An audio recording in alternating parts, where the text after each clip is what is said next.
নমস্কার। কবিতা পাঠের সময় এখন। আমরা কবিতা পাঠে ছিলাম, আমরা কবিতা পাঠে আছি এবং আমরা কবিতা পাঠে থাকব। পরপর কয়েকটি ভিডিওতে আমরা একটি বাড়ির বায়োপিক যা দেখানোর কথা তা আমরা শুনিয়ে যাচ্ছি। যা দেখানোর কথা সেটাকে আমরা শুনিয়ে যাচ্ছি।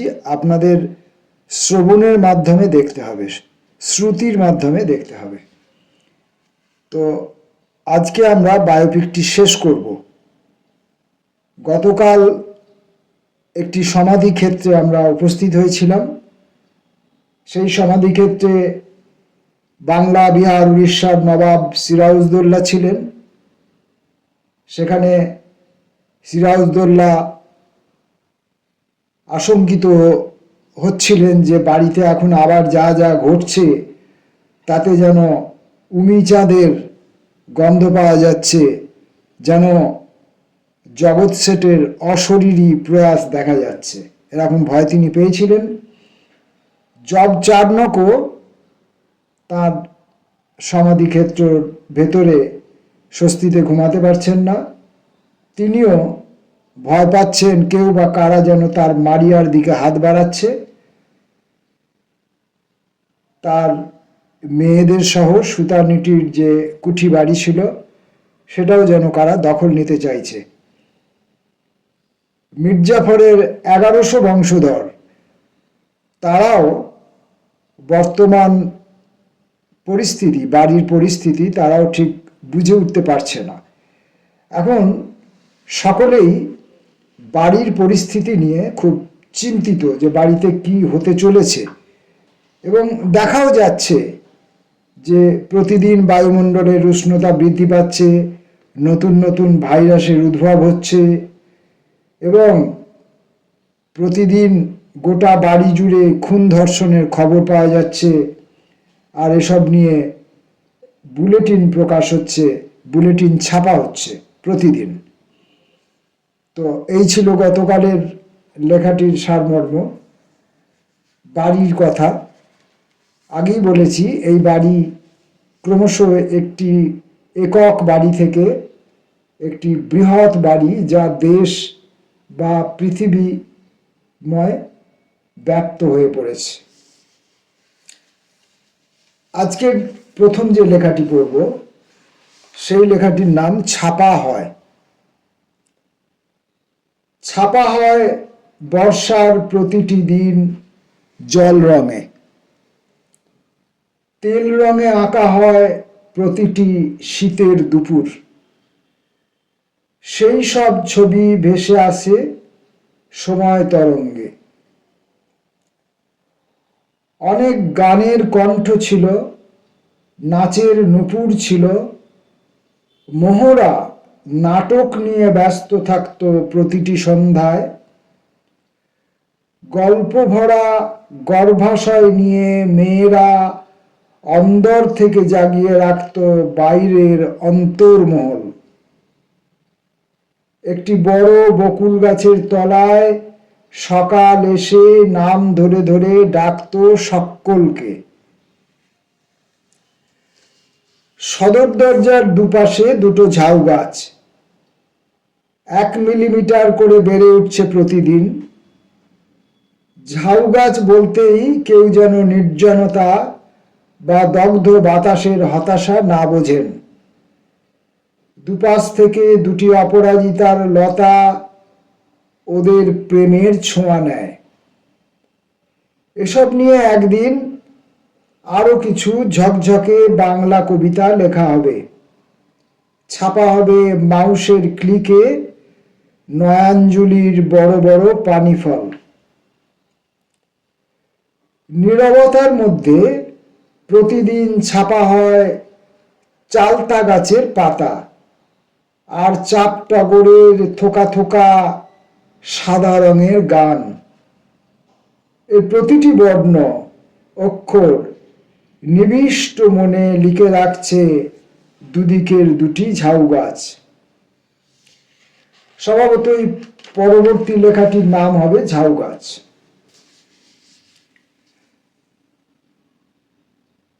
ঝাউ গাছ দুটো এখন বেশ বড় হয়েছে।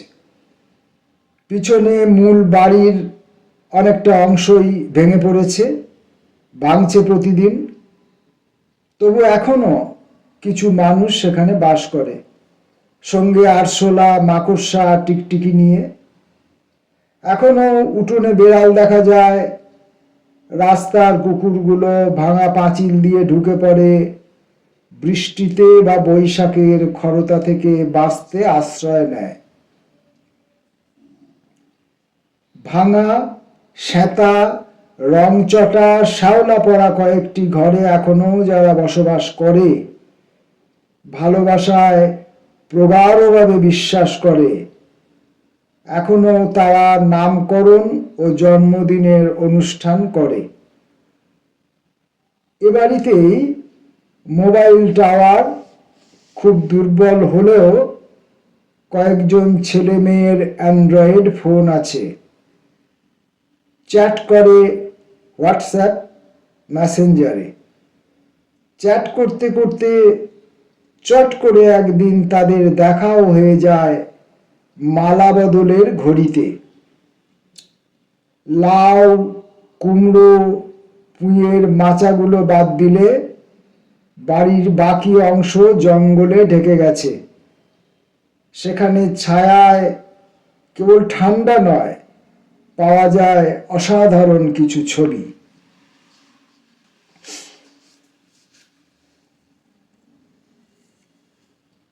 পরের কবিতাটির নাম ছবি। ছবিরা ব্যস্ত থাকে নিজেকে তুলতে, আঁকতে, রাঙাতে ও ভাঙতে। ফটোগ্রাফাররা তাদের ক্যামেরার খুব যত্ন করে, অনেক রকম লেন্স রাখে, জুম বাড়ায় কমায়, আলো ফ্ল্যাশের ব্যবস্থা রাখে প্রয়োজনে। চিত্রকরেরা রেখা, রং ও হরতন নিয়ে ক্যানভাসকে কথা বলায়। বাড়িতে তারা সকলেই ছিল, এক এক দল এক একটা মহলায় থাকতো। ছবির সম্পূর্ণ ছবিটা খুব বড়, সেটা কোনো নির্দিষ্ট দেমাকি মহলায় আটকে রাখার জিনিস নয়। কোনো ঘরে ঢোকানো যায় না, টাঙানো যায় না দেওয়ালে। সে থাকতো সম্পূর্ণ বাড়িটা জুড়ে। টপ্পা, ঠুমরি, তারানা এরা সকলে শরৎ, সেতার, সন্তুরদের সঙ্গে ছবি নিয়ে আলাপ করে। পণ্ডিতরা নির্ণয় করেন ছবির এখানটা ভুল, ওখানটা বেশ নতুন, সেখানটা মারহাব্বা। ছবি সবসময়ই তার নিজের ভাষায় কথা বলে। বাড়িটা সম্পূর্ণ ভেঙে পড়ার আগে একদিন আমরা সবাই, হিন্দু মুসলিম, বাঙালি পাঞ্জাবি, সাদা কালো, বেটে লম্বা, অধ্যাপক ও টিপসই চুটিয়ে পিকনিক করব।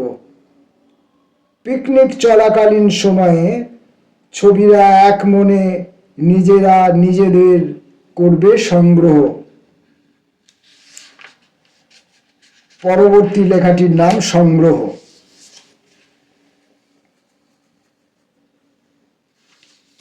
সংগ্রহ করার নেশায় একটা লোক এখানে আসে, একা একা, চুপি চুপি, চোরের মতো।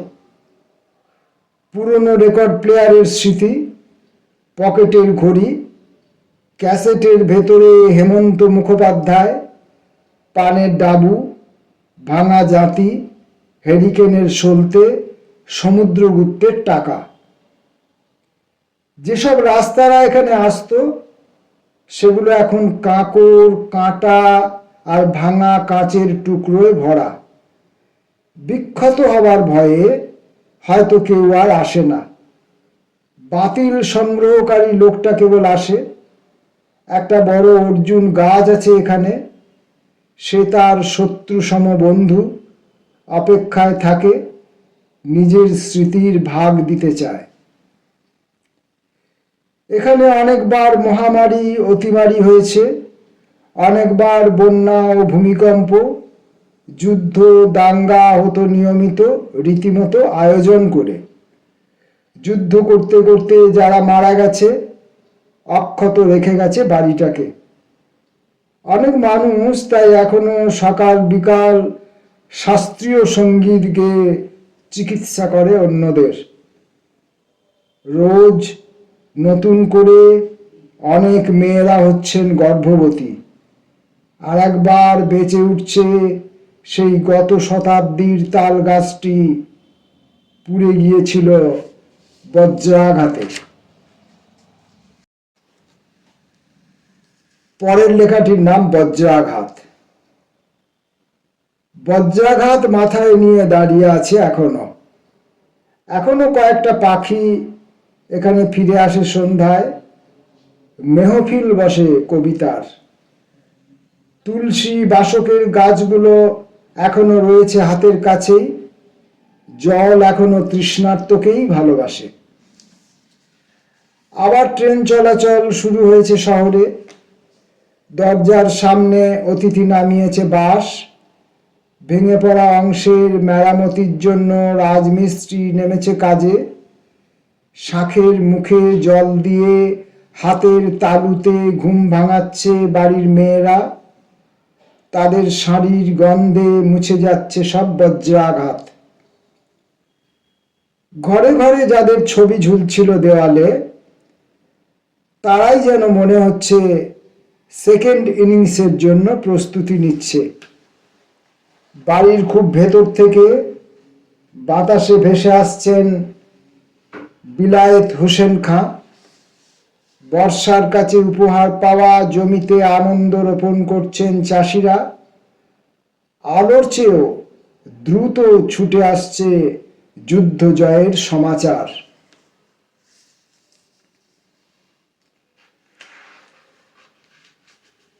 এখনকার লেখাটির নাম সমাচার।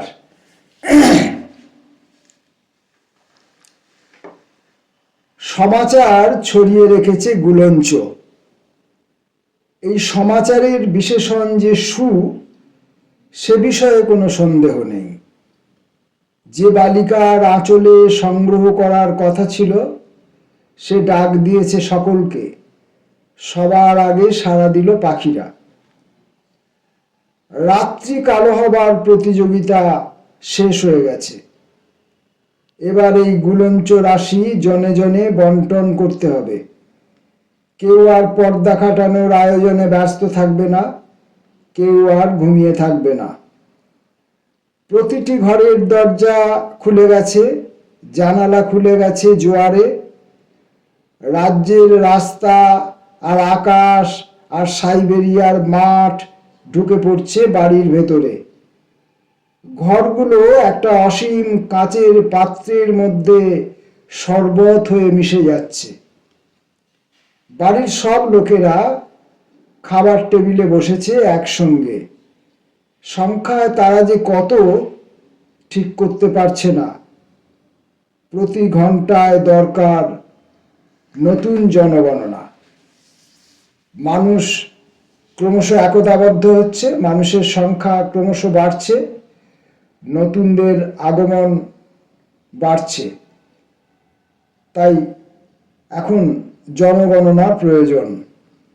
জনগণনা, বাড়ির জনগণনা। বাড়িতে কতগুলো লোক আছে তার জনগণনা দরকার। বুঝতেই পারছেন সেটা কত বড় বাড়ি, কেমন বাড়ি। জনগণনার কথা শোনা যাচ্ছিল বহুদিন। বাড়ির সকলে তৈরি হচ্ছিল নিজে নিজে।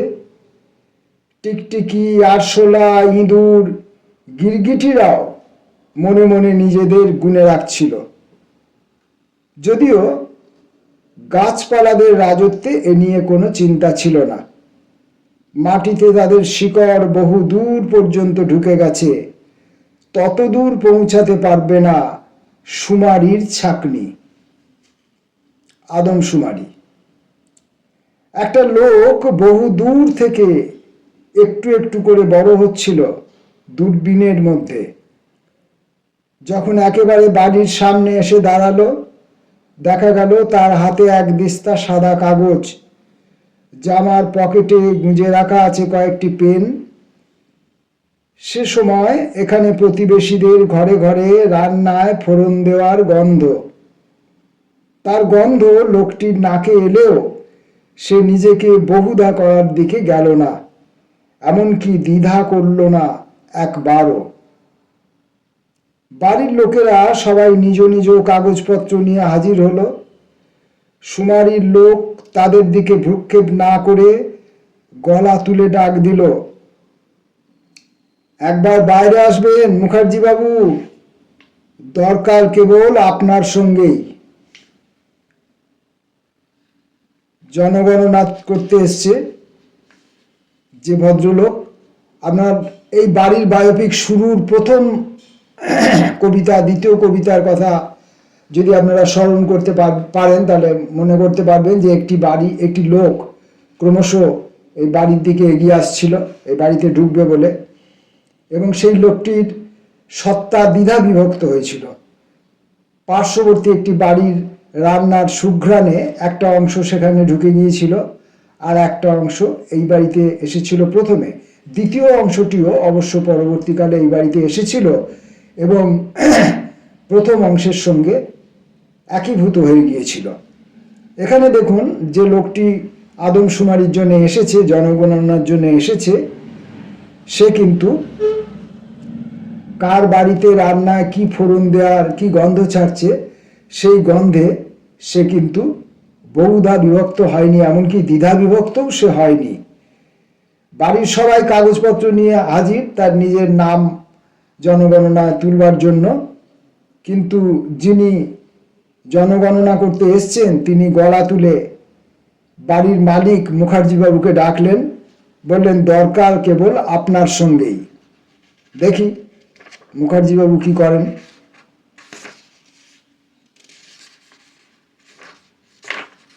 শেষ কবিতাটির নাম সঙ্গে সঙ্গেই। জনগণনা শেষ হবে, সঙ্গে সঙ্গেই আমাদের বাড়ির বায়োপিকও শেষ হবে। সঙ্গে সঙ্গেই এক অদ্ভুত নীরবতা গোছা গোছা চন্দ্রমল্লিকার স্মৃতি হয়ে কুয়াশার মতো নেমে এলো। সেই মুখার্জি বাবুর জন্য অপেক্ষা করতে থাকলো লোকটি। পাড়ার লোকেরাও কেউ ঝরা পাতা, কেউ যেন কাল সকালেই ফুটবো, কেউ হয়তো পৃথিবীর বোঝা কাঁধে নেয়া অ্যাটলাস, উৎকণ্ঠায় উদ্গ্রীব হয়ে এক গ্যালাক্সি রচনা করল সেখানে। অতি দূরে আগামী সহস্রাব্দের শেষ দিকে যে নক্ষত্রযান পৌঁছাবে এক ভিন্ন লোকে, সেখানে নাগরিকত্ব নিয়ে স্থিত থাকবে মুখার্জি বাবু, এই দেখা যাবে। আপাতত সুমারির কাজ অসমাপ্ত রেখে লোকটি নিজে বাড়ির সঙ্গে কথোপকথনে ব্যস্ত থেকে গান আঁকার কাজে রত হবে। গান, সঙ্গীতকে আঁকবে, অর্থাৎ গোটা দেশ জুড়ে, গোটা পৃথিবী জুড়ে যে প্রাণের সঙ্গীত, যে জীবনের গান, যে জীবনের সঙ্গীত, তাকেই এঁকে তোলার একটি শুভারম্ভ হবে। এবং সেই শুভারম্ভ দিয়ে আমাদের বাড়ির বায়োপিক যা চোখে দেখানোর কথা ছিল, বায়োপিক তো আসলে চোখে দেখার, কারণ পিকচার প্রসঙ্গটি তো আছে, জীবনী নিয়ে পিকচার, তো জীবনের উপর যে ছবি তাকে আমি আপনাদেরকে শ্রুতির মাধ্যমে দেখতে অনুরোধ করছি। নমস্কার।